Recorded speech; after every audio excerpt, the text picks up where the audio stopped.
جو بھیم سنگھ تھا وہ گرفتار ہو گیا،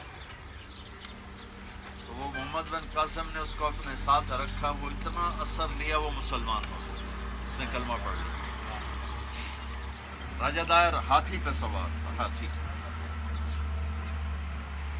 اور اس کا سارا پہرا دے رہے تھے۔ ایک سپاہی نے جو تیر مارا راجہ داہر کو تو جا کے اس کی آنکھ میں لگا۔ آنکھ پہ تو لوہا نہیں ہوتا دیکھنے کے لیے، باقی تو سارا لوہا تھا، اس کو تیر تو لگ رہے تھے لیکن لوہے میں اٹک کے جا رہے تھے، تو ایک تیر یہاں لگا، اس کے ساتھ ہی وہ گرا۔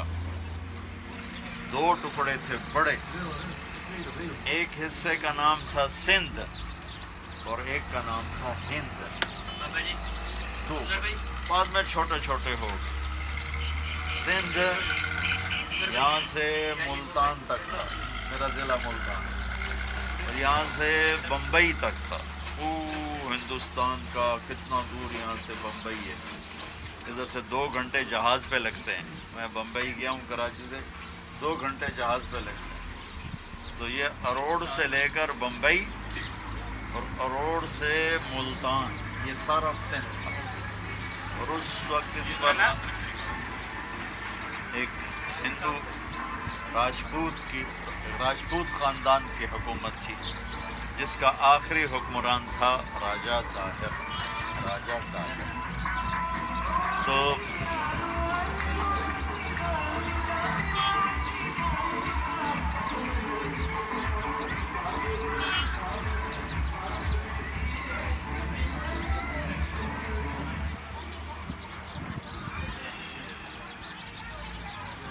ہندوستان میں اسلام پھیل گیا تھا سری لنکا کی طرف، مدراس کی طرف، ادھر عرب بحری جہازوں پہ جاتے تھے اور تجارت تھی ادھر ادھر۔ تو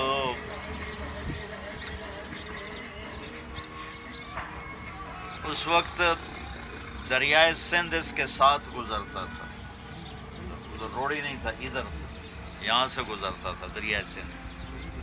تو راجہ داہر کے فوجیوں نے، وہ ایک عرب بحری جہاز جا رہا تھا، اس کو لوٹ لیا اور اس کے سامان کو بھی لوٹ لیا اور عورتوں کو، مردوں کو قیدی بنا لیا۔ تو یہ خبر جب مسلمانوں کے بادشاہ کو ملی تو اس وقت عراق کا گورنر تھا حجاج، اس کا نام تھا، اس نے راجہ داہر کو پیغام بھیجا کہ ہمارے قیدی چھوڑ دے، ہمارا سامان واپس کر دے، ہماری تمہاری کوئی جنگ نہیں۔ اس نے انکار کر دیا کہ نہیں، میں جو مال میرے پاس آ جاتا ہے واپس نہیں جاتا۔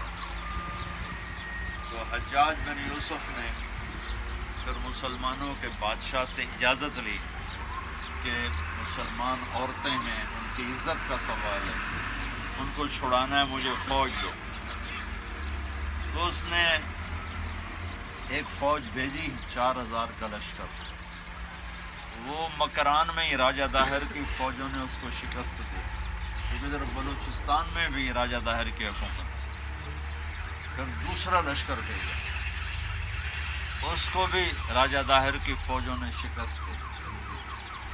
تو پھر جو مسلمانوں کا بادشاہ تھا اس نے کہا بس اب میں نے اور کوئی لشکر نہیں بھیجا۔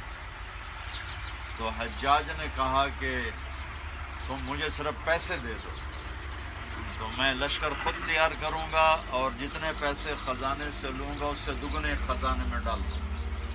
تو اس نے کہا چلو ٹھیک ہے۔ تو اس نے نا پھر ایک لشکر تیار کیا 12,000 کا، اس کا خرچہ اس نے قرضہ لیا بادشاہ سے، بادشاہ کا نام تھا ولید اس دور کا۔ تو اس کا بھتیجا تھا محمد بن قاسم،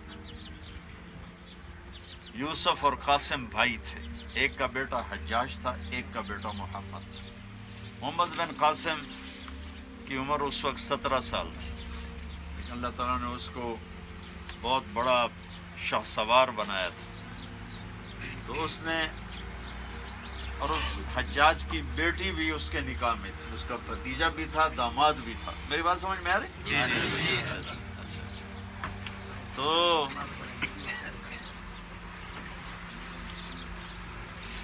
اس نے اس لشکر کو روانہ کیا اور ہر جگہ چوکیاں اس نے قائم کی کہ روزانہ کی خبر حجاج کے پاس پہنچے کہ آج کیا ہوا آج کیا ہوا، روز کی خبر۔ اتنی تیز رفتار گھوڑے تیار کیے، پولیس چوکی بنائی، بھائی آئے گا گھوڑا تبدیل کرے گا وہ آگے جائے گا، اس طرح۔ تو اس وقت جو راجہ داہر کا سالار تھا اس کا نام تھا بھیم سنگھ، بھیم سنگھ، اس کی اور محمد بن قاسم کی فوج کی ٹکر ہوئی لسبیلا کے پاس۔ لسبیلا ہے یہاں ٹکر ہوئی، تو محمد بن قاسم کو اللہ نے فتح دی اور جو بھیم سنگھ تھا وہ گرفتار ہو گیا۔ تو وہ محمد بن قاسم نے اس کو اپنے ساتھ رکھا، وہ اتنا اثر لیا وہ مسلمان ہو گیا، اس نے کلمہ پڑھ لیا۔ پھر اس وقت دریائے سندھ، یہ جو دیبل کو پتہ نہیں آج کل کیا کہتے ہیں،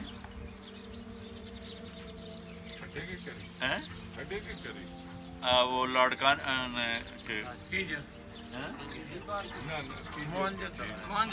موہنجو داڑو تو لاڑکانے کے قریب، یہ ٹھٹھے کے قریب ہے۔ دیبل پرانا نام ہے۔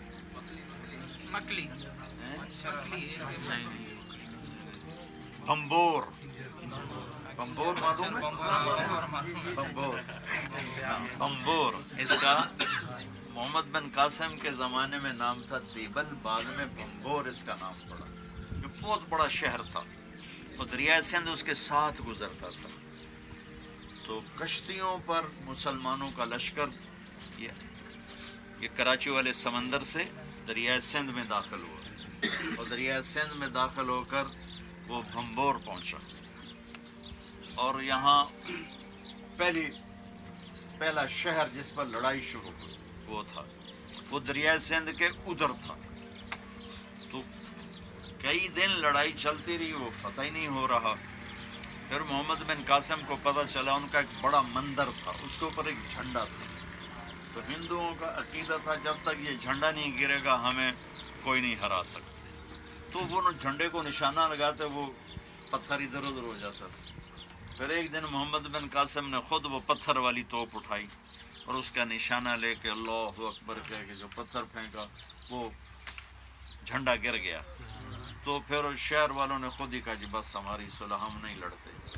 تو پھر وہاں محمد بن قاسم نے مسجد بنائی بڑی خوبصورت، سب کے ساتھ بڑا اچھا سلوک کیا، کوئی ظلم نہیں کیا، تو بہت سارا شہر مسلمان ہوا۔ اس کے بعد پھر وہ روڑی کی طرف آیا، یہ جس کو اروڑ کہتے ہیں۔ راجہ داہر جو تھا اس نے ایک بڑا پٹھا کا غلط کام کیا۔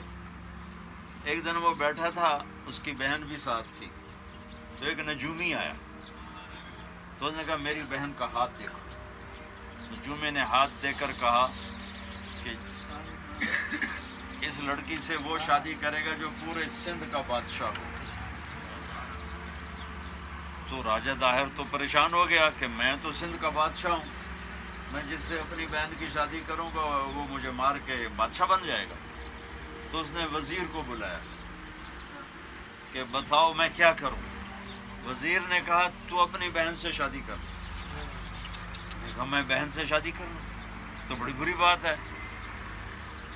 تو چپ ہو گیا۔ ایک بکری منگوائی، اس کے اوپر مٹی لگا دی، بکری کو، پھر اس کو جب وہ خشک ہو گئی تو اس کو پانی سے تر کیا، پھر اس میں بیج لگا دیے پھولوں۔ تھوڑے دنوں کے بعد بکری کی کمر پر پھول ہی پھول ہو، تو اس نے آ کے بادشاہ کو دیکھا بھی بڑا حیران۔ اس نے بازار میں چکر لگایا، ادھر یہ ہوگا وہ سارا شہر اکٹھا ہو گیا۔ ایک دو دن تین دن تو لوگ دیکھتے رہے، پھر سب نے دیکھنا چھوڑ دیا، بھئی یہ تو وہی ہے۔ تو اس نے آ کر راجے کو دکھایا کہ دیکھو آج اس بکری کے پیچھے کوئی ہے؟ کہ کوئی نہیں۔ کہ کیوں؟ کہ بس دیکھ کے ختم۔ کہ ایسے ہی تو بہن سے شادی کرے گا، دو چار دن تجھے لوگ گالیاں دیں گے، پھر چپ ہو جائیں گے، پھر کس کو خبر ہی نہیں ہوگی۔ تو اس کو یہ بات سمجھ میں آیا کہ اس نے اپنی بہن سے شادی کر دی.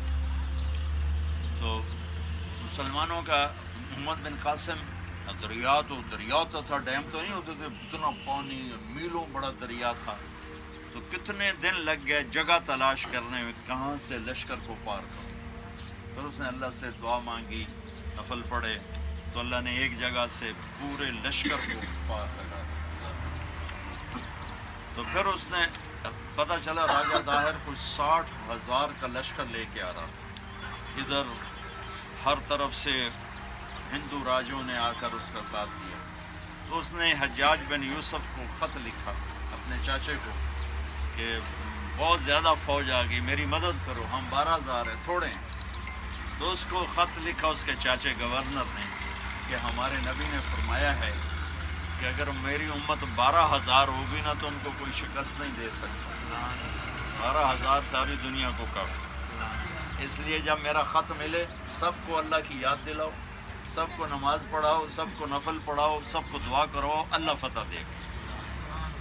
پھر وہ 12,000 کو لے کر یہی علاقہ ہے دریا پار کر کے کہاں ہوئی اب یہ تو اللہ ہی جانتا ہے. ایک چھوٹی سی نشانی نہ ہوتی تو شاید کسی کو بھی پتہ نہ ہوتا کہ یہ وہ جگہ ہے راجہ داہر کی بادشاہی تھی یہاں. تو راجہ داہر ہاتھی پہ سوار تھا، ہاتھی، اور اس کا سارا پہرا دے رہے تھے. اس کی بہن جو بیوی تھی وہ بھی ساتھ ہی لڑ رہی تھی. تو مسلمانوں کو شکست ہو رہی تھی، 12,000 اور 60,000. تو پیچھے ہٹنا شروع ہو گئے تھے. اللہ کی مدد آئی. ایک سپاہی نے جو تیر مارا راجہ داہر کو تو جا کے اس کی آنکھ میں لگا. آنکھ پہ تو لوہا نہیں ہوتا دیکھنے کے لیے، باقی تو سارا لوہا تھا. اس کو تیر تو لگ رہے تھے لیکن لوہے میں اٹک کے جا رہے تھے. تو ایک تیر یہاں لگا، اس کے ساتھ ہی وہ گرا تو سارا جو لشکر تھا راجہ داہر کا وہ بدے لوگ کے بھاگ گیا. تو وہ بھی اور اس کی بیوی دونوں میدان میں قتل ہوئے اور اللہ تعالیٰ نے فتح دی. اور یہ مسجد آج اس کی یادگار ہے. یہ میں نے آپ کو آپ کے علاقے کی تاریخ سنائی، شاید آپ کو بھی پتہ نہیں ہوگا.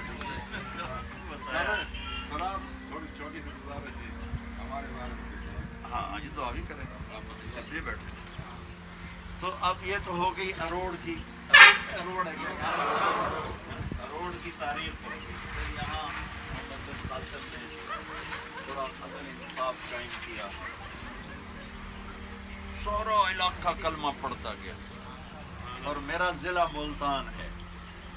تو ابھی ہے 1439 ہجری اور وہ یہاں پہنچا تھا 90 ہجری میں. اور یہاں سے چلتے چلتے ملتان تک 2 سال اس کو لگے. 92 ہجری میں میرے ضلع ملتان میں داخل ہوا. تو جب وہ آیا تھا تو 12,000 کی فوج تھی. جب وہ ملتان پہنچا تو اس کا لشکر 1 لاکھ تھا. علاقے کے لوگ مسلمان ہو کے اس کے ساتھ شامل ہوئے تو اس کا لشکر 1 لاکھ تھا. اور ہمارا ایک علاقہ ہے قاسم بیلا ملتان میں، وہاں محمد بن قاسم کے لشکر کے فوجی دفن ہیں جو وہاں شہید ہوئے تھے، وہ وہاں دفن. اور ایک دفعہ یہ جو بھمبور میں نے آپ کو بتایا، اس کی جب کھدائی ہو رہی تھی، وہ نیچے سے نکلا نا، اوپر مٹی آ گئی، کھدائی تو ایک قبر نکل آئی، قبر کھل گئی. قبر کھلی تو انہوں نے دیکھا ایک نوجوان بالکل سلامت جسم اور دل کی جگہ پہ نیزہ لگا ہوا، اور اس میں سے اب بھی خون نکل رہا تھا. اور اس کو 1000 سال سے اوپر ہو گیا تھا، دنیا سے گیا ہوئی. تو ان کو دیکھ کر اندازہ ہوا کہ یہ محمد بن قاسم کی فوج کا شہید ہے. اور شہید اللہ کہتا ہے مرتا نہیں، زندہ ہوتا ہے. لا تقولوا لمن يقتل في سبيل الله اموات بل احياء ولكن لا تشعرون. اللہ تعالیٰ فرماتا ہے کہ جو میری راہ میں قتل ہوتے ہیں ان کو مردہ نہ کہو، وہ زندہ ہیں، اب تمہیں پتہ کوئی نہیں. یہ تو تھی آپ کے علاقے کی چھوٹی سی تاریخ. باقی اپنے نبی کا ایک فرمان آپ کو سناتا ہوں. ہمارے نبی وضو کر رہے تھے، وضو، تو صحابہ وضو کا پانی نیچے سے ایسے لے رہے تھے کوئی پینے لگا، کوئی منہ پہ، کوئی سینے پر، کوئی ہاتھوں پر۔ تو میرے نبی نے کہا یہ کیوں کر رہے ہو؟ تو صحابہ نے کہا یا رسول اللہ آپ سے عشق ہے اس لیے کر رہے ہیں، آپ اور آپ کے رب کی محبت میں کر رہے ہیں۔ تو میرے نبی نے فرمایا میں بتاؤں سچا عاشق کون ہوتا ہے؟ بھائی آپ کو ایک چھوٹی سی بات سنیں، چھوٹی نہیں، بات بہت بڑی ہے، مختصر ہے۔ آپ نے فرمایا میں بتاؤں سچا عاشق کون ہوتا ہے، مجھ سے پیار کرنے والا کون ہے؟ تمہارا تو دعویٰ ہے کہ ہم پیار کرتے ہیں، لیکن میں بھی تو کہوں تم پیار کرتے ہو تبھی ہوگا نا۔ آپ مجھ سے کہیں جی مجھے آپ سے بڑی محبت ہے، میں کو نہیں، ہے ہی نہیں، تو بات غلط ہو گئی نا۔ تو میرے نبی نے فرمایا تم تو کہہ رہے ہو کہ ہم آپ کے پیار میں آپ کے وضو کا پانی پی رہے ہیں، پر میں تمہیں بتاتا ہوں کہ میرا سچا عاشق کون ہے۔ میں تمہیں بتاتا ہوں کہ میرے اللہ کا اور میرا پیار کرنے والا سچا عاشق کون ہے۔ کہا جی بتائیں۔ کہا جب مجھ سے پیار کرتا ہے وہ ہمیشہ سچ بولتا ہے، جھوٹ نہیں۔ پہلی نشانی، ہم تو سارے فیل ہو گئے نا کیا ہم میں کوئی سچ بولتا ہی نہیں، سارے جھوٹ ہی بولتے ہیں۔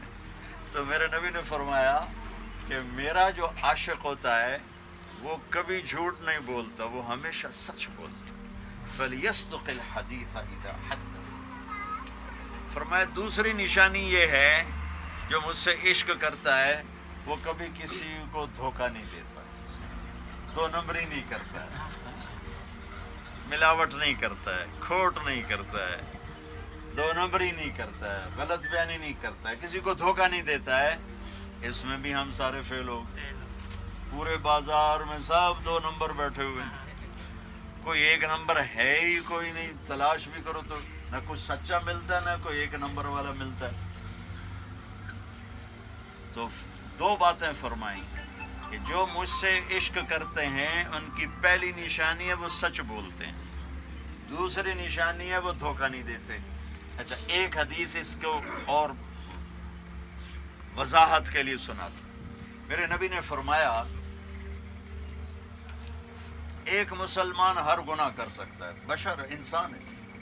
آپ نے فرمایا ایک مسلمان میرا امتی ہر گناہ کر سکتا ہے، دو نہیں کرے گا، دو کبھی نہیں کرے گا، دو کبھی نہیں کرے گا، ایک جھوٹ کبھی نہیں بولے گا، ایک دھوکہ کبھی نہیں دے گا۔ ہر گناہ کر سکتا ہے، نماز بھی چھوڑ سکتا ہے، روزہ بھی چھوڑ سکتا ہے، اور بھی برائیاں کر سکتا ہے، لیکن دو نہیں کرے گا، ایک جھوٹ کبھی نہیں بولے گا، ایک دھوکہ کبھی نہیں۔ لیکن میرے بھائیو سندھ ہو یا پنجاب ہو، بلوچستان ہو یا سرحد ہو، جھوٹ ہی جھوٹ ہے، دھوکہ ہی۔ تو ہمارا تو عشق رسول کا دعویٰ ہی خارج ہو گیا۔ تیسری نشانی فرمائی کہ جو مجھ سے عشق کرتے ہیں اور جن کا عشق میں منظور کرتا ہوں وہ لوگ ہوتے ہیں جو سب کے ساتھ اچھا سلوک کرتے ہیں، جو یہ نہیں دیکھتے یہ ہندو ہے، یہ سکھ ہے، یہ عیسائی ہے، یہ پنجابی ہے، یہ پٹھان ہے، یہ بلوچ ہے، وہ یہ نہیں وہ یہ دیکھتے ہیں کہ یہ انسان ہے، وہ اس کے ساتھ اچھا سلوک کرتے ہیں۔ اور خاص طور پر اپنے پڑوسی کے ساتھ وہ انتہائی اچھا سلوک کرتا ہے۔ جو میرا اور میرے رب کا عاشق ہے وہ اپنے پڑوسی کے ساتھ اچھا سلوک کرے گا۔ تین نشانیاں میرے نبی نے بتائیں، جو یہ تین کام کرے گا قیامت کے دن اللہ رسول کے محبت کرنے والوں میں وہ کھڑا ہو جائے گا۔ تو بھائیو آپ سب بھائیوں کو اور اپنے آپ کو بھی کہتا ہوں کہ ہم زندگی میں سچ بولیں، کسی کو دھوکہ نہ دیں، کسی کے ساتھ برا سلوک نہ کریں، بلکہ برے کے ساتھ بھی اچھا کریں۔ میرے نبی کا فرمان ہے، میرے بیٹے انس میری ایک بہت بڑی سنت ہے، بہت بڑی سنت ہے۔ جی کیا ہے؟ کہ وہ یہ ہے اس دل کو ساری دنیا کے انسانوں سے صاف رکھ، کسی سے نفرت نہ کر، تیرا اپنا ہے، غیر ہے، ہم مذہب ہے اور مذہب کا ہے، بس اس دل کو سب سے صاف رکھ۔ کہا یہ میری بہت بڑی سنت ہے میرے بیٹے۔ تو بھائیو آپ سب سے بھی، اپنے آپ سے بھی، یہاں کہ مجھے چونکہ میں تاریخ کا طالب علم ہوں، یہ باتیں میں نے آج سے 30 سال پہلے پڑھی تھی، لیکن اچانک ساری ایسے ایسے ایسے ایسے کر کے وہ آ گئیں، تو میں آپ کو سنانے لگا کہ یہاں کیا ہوا کیا نہ ہوا. تو اللہ تعالیٰ ہم سے راضی ہو جائے ساری محنت. جب ہم مریں تو اللہ ہم سے راضی.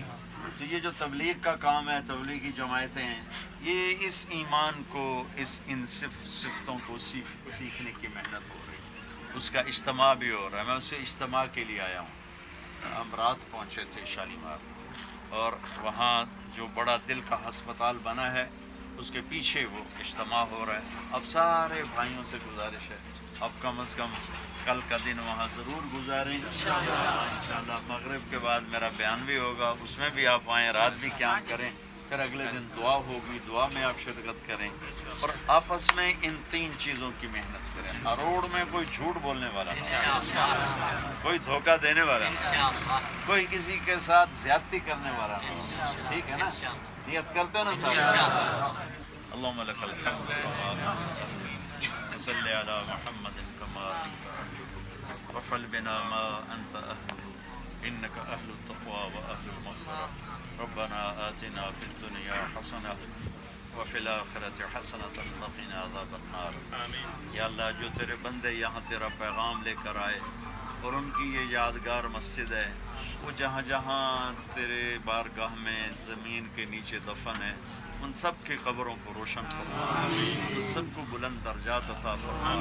جو یا اللہ اتنی دور سے اپنا دیش چھوڑ کر آئے اور اس زمین میں وہ دفن ہو گئے تیرے نام کی خاطر، اللہ انہیں ہماری طرف سے بڑی جزا عطا فرما. یہ جتنے اس بستی والے ہیں ان پر اپنا رحم فرما، کرم فرما، برکتیں نازل فرما، ان سب سے راضی ہو جا. یا اللہ ان کی اولاد میں برکت دے، ان کے مال میں برکت دے، ان کے کاروبار میں برکت دے، ان کی محنت مزدوری میں برکت دے، ان کے آپس کی محبت کو یا اللہ پیدا فرما، ماں باپ کی اولاد کی محبت کو پیدا فرما، خاوند اور بیوی کی محبت کو پیدا فرما. یا اللہ جو تنگ دست ہیں ان کو کشادہ رزق عطا فرما، جو مقروض ہیں ان کے قرض ادا کروا، جو آپس میں لڑے ہوئے ہیں ان میں صلح کروا دے. یا اللہ جو آپس میں ناراض ہیں ان کو آپس میں ملا دے. اور یا اللہ ان کے اور ہمارے اور ان کے عزیز رشتہ دار جو ایمان پہ قبر میں چلے گئے، مر گئے، ان کی قبروں کو ٹھنڈا فرما. اور یا اللہ ہم نے بھی تیرے پاس آنا ہے، جب ہمارا آنا ہو تو ایمان والی موت نصیب فرما، صحت عافیت والی موت نصیب فرما، دکھ درد والی موت سے بچا. کہ موت آئے تو ہم سے راضی ہو میرے تو. پوری دنیا کے مسلمانوں کو حفاظت فرما، پوری دنیا کے انسانوں کو ایمان کی دولت نصیب فرما، اپنے اسلام کا بول بالا فرما. یہ جتنے بھائی تیری محبت میں ہیں ان سب سے راضی ہو جا، اور جتنے بھی ان کے دل میں حاجات ہیں وہ پوری فرما. یا اللہ تو اس مسجد کو دوبارہ زندہ فرما دے. یا اللہ اس کو پہلے کی طرح خوبصورت بنا دے. یہ اس وقت جب بنی ہوگی تو بہت خوبصورت ہوگی، اس کی خوبصورتی کو واپس لوٹا دے. یا اللہ یہ ان لوگوں کی یادگار ہے، اسے رہتی دنیا تک قائم فرما. یہ جتنے بھائی محبت میں آئے ہیں ملنے، ان سب سے تو راضی ہو. ربنا آتنا فی الدنیا حسنہ وفی الآخرۃ حسنۃ وقنا عذاب النار. وصلی اللہ تعالی النبی الکریم.